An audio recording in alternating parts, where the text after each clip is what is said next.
성령님 좋은 아침입니다. 이 시간 성령님을 초청합니다. 오늘도 내 안에 오셔서 하나님을 기쁘시게 드릴 것을 소원하게 해주세요. 오늘 말씀을 통해 구체적으로 무엇을 해야 할지를 깨닫게 해주세요. 깨달은 것을 삶 속에서 실천할 수 있도록 도와주세요. 아멘. 오늘 함께 나누실 하나님 말씀은 민수기 5장 11절에서 31절까지 말씀입니다. 여호와께서 모세에게 말씀하여 이르시되 이스라엘 자손에게 말하여 그들에게 이르라.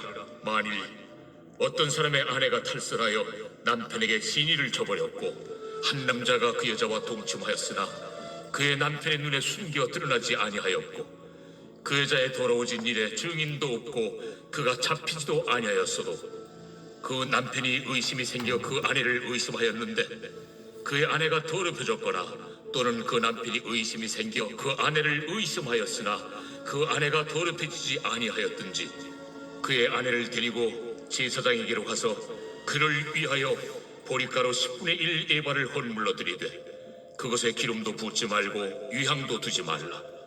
이는 의심의 소재요 죄악을 기억나게 하는 기억의 소재라. 제사장은 그 여인을 가까이 오게 하여 여호와 앞에 세우고 토기에 거룩한 물을 담고 성막 바닥에 티끌을 취하여 물에 넣고 여인을 여호와 앞에 세우고 그의 머리를 풀게 하고 기억나게 하는 소재물 곧 의심의 소재물을 그의 두 손에 두고 제사장은 저주가 되게 할 쓴물을 자기 손에 들고 여인에게 맹세하여 그에게 이르기를 내가 내 남편을 두고 탈선하여 다른 남자와 동침하여 더럽힌 일이 없으면 저주가 되게 하는 이 쓴물의 해독을 면하리라. 그러나 내가 내 남편을 두고 탈선하여 몸을 더럽혀서 내 남편 아닌 사람과 동침하였으면 제사장이 그 여인에게 저주의 맹세를 하게 하고 그 여인에게 말할지니라. 여호와께서 내 넓적다리가 마르고 내 배가 부어서 네가 내 백성 중에 저주거리 맹세거리가 되게 하실지라. 이 저주가 되게 하는 이 물이 네 창자에 들어가서 내 배를 붓게 하고 내 넓적다리를 마르게 하리라 할 것이요 여인은 아멘 아멘 할지니라. 제사장이 저주의 말을 두루마리에 써서 그 글자를 그 쓴물에 빨아놓고 여인에게 그 저주가 되게 하는 쓴물을 마시게 할지니 그 저주가 되게 하는 물이 그의 속에 들어가서 쓰리라.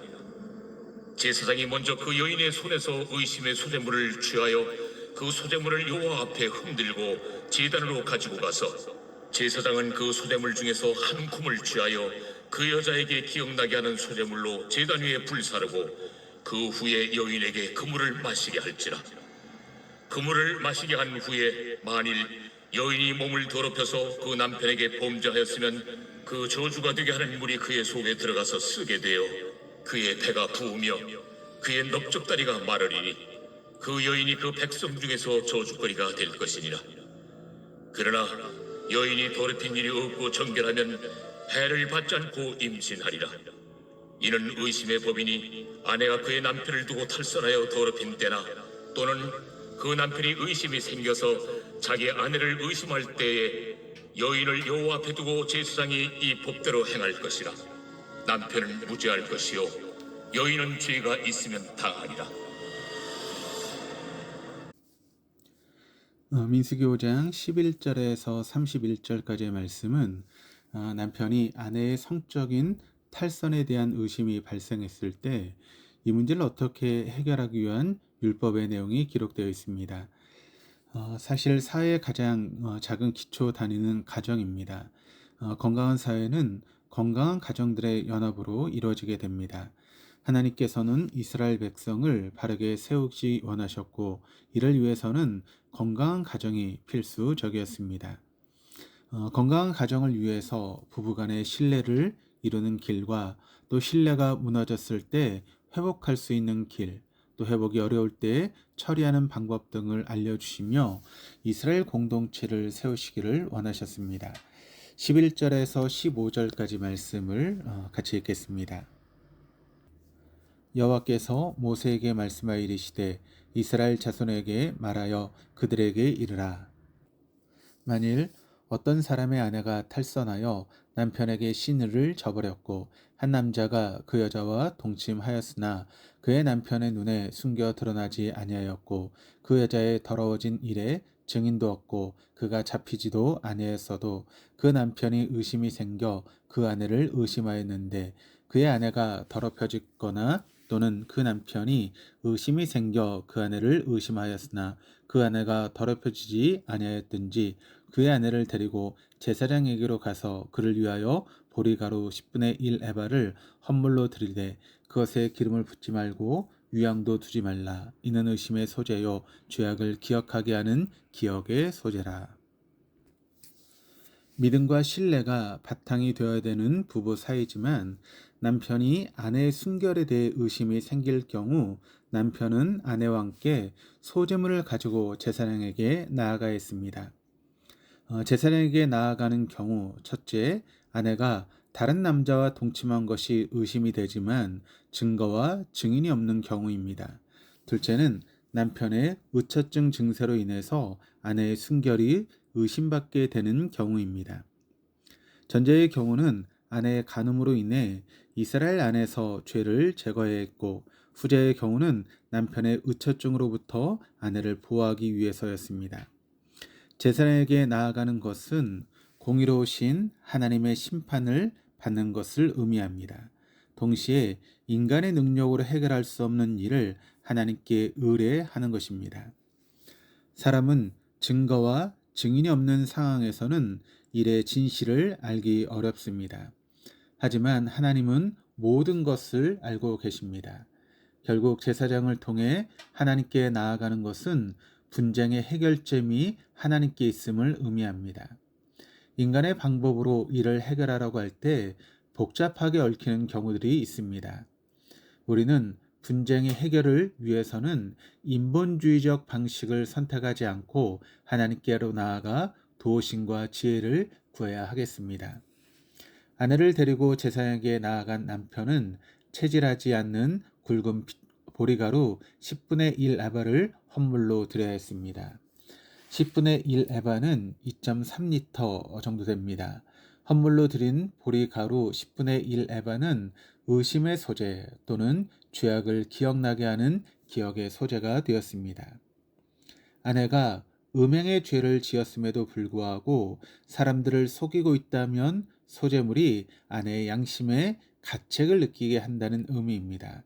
하지만 소재물 자체에 어떠한 신비한 능력이 있는 것이 아니라 제사를 드리는 행위와 과정을 통해 아내가 범죄했다면 지은 죄에 대한 죄책감으로 극심한 두려움에 빠져들게 될 것이다 라고 하는 의미입니다. 16절에서 22절입니다. 제사장은 그 여인을 가까이 오게 하여 여호와 앞에 세우고 토기에 거룩한 물을 담고 성막의 바닥에 티끌을 취하여 물에 넣고 여인을 여호와 앞에 세우고 그의 머리를 풀게 하고 기억나게 하는 소재물 곧 의심의 소재물을 그의 두 손에 두고 제사장은 저주가 되게 할 쓴물을 자기 손에 들고 여인에게 맹세하게 하여 그에게 이르기를 내가 내 남편을 두고 탈선하여 다른 남자와 동침하여 더럽힌 일이 없으면 저주가 되게 하는 이 쓴물의 해독을 면하리라. 그러나 내가 내 남편을 두고 탈선하여 몸을 더럽혀서 내 남편 아닌 사람과 동침하였으면 제사장이 그 여인에게 저주의 맹세를 하게 하고 그 여인에게 말하지니라. 여호와께서 내 넓적다리가 마르고 내 배가 부어서 내가 내 백성 중에 저주거리 맹세거리가 되게 하실지라. 이 저주가 되게 하는 이 물이 내 창자에 들어가서 내 배를 붓게 하고 내 넓적다리를 마르게 하리라 할 것이요 여인은 아멘 아멘 할지니라. 여인을 여호와 앞에 세웠다라고 하는 것은 여호와의 임재의 상징인 성막의 출입구 앞에 서도록 했다라고 하는 의미입니다. 여호와의 목전에 세워 공의로우신 재판장이신 하나님께로부터 공정한 심판을 받게 하는 것입니다. 우리가 인식하든 인식하지 못하던 우리는 하나님 앞에 행하며 살아가고 있습니다. 그분 앞에서는 숨길 수도 없고 숨겨지지도 않습니다. 그러기에 우리는 하나님을 늘 의식하며 그리스도인다운 그리스도인으로 또 제자다운 제자로 그분 앞에 행하는 삶을 살아가야 하겠습니다. 여호 앞에 선 여인은 토기에 거룩한 물을 담고 성막의 바닥에 티끌을 쥐하여 물에 넣어야 했습니다. 거룩한 물은 성소와 제단 사이에 있는 물두멍의 물을 가리키는 것으로 여겨집니다.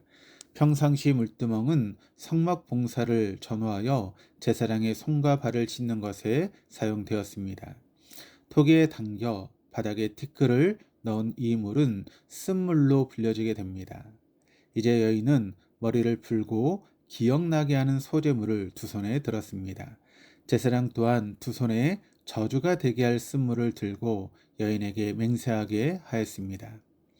남편을 두고 탈선한 일이 없다면 쓴물을 마셔도 해가 없을 것이지만 그렇지 않다면 넓적다리가 마르고 배가 붓는 저주를 받을 것이다 라고 말합니다. 넓적다리가 마르고 배가 붓는다는 표현은 여성의 생식 기능이 쇠퇴하거나 소멸됨을 의미합니다. 여인이 부정한 일을 행하지 않았다면 쓴물을 마셔도 해를 받지 않게 됩니다. 그러나 부정한 일을 행했다면 저주를 받게 될 것임을 제사장은 여인에게 맹세하도록 합니다.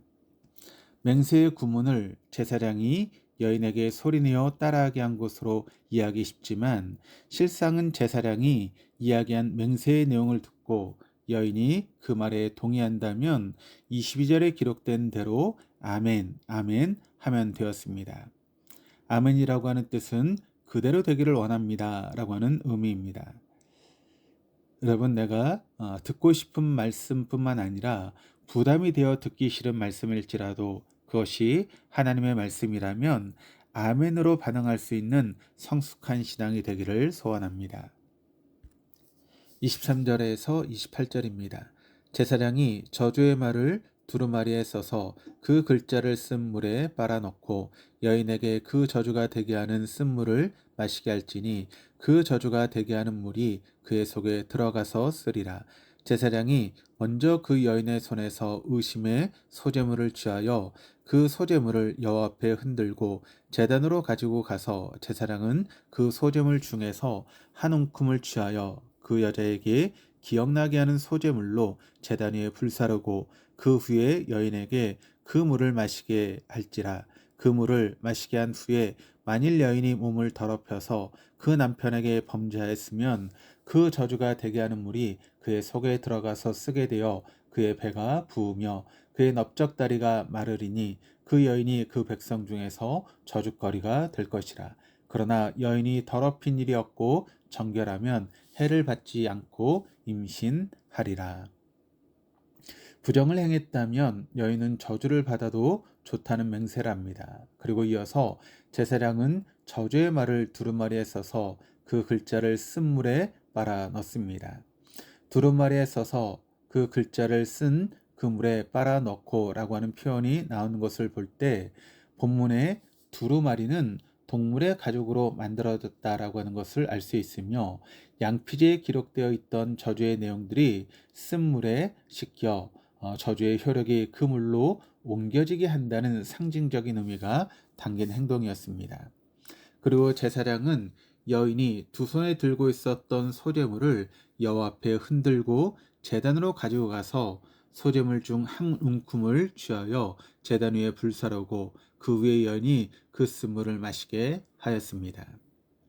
그 소재물을 여호와 앞에 흔들고는 제사장이 하나님께 제물을 드리는 한 형태로 제물을 앞뒤로 흔드는 모습 때문에 요제라고 불려졌습니다.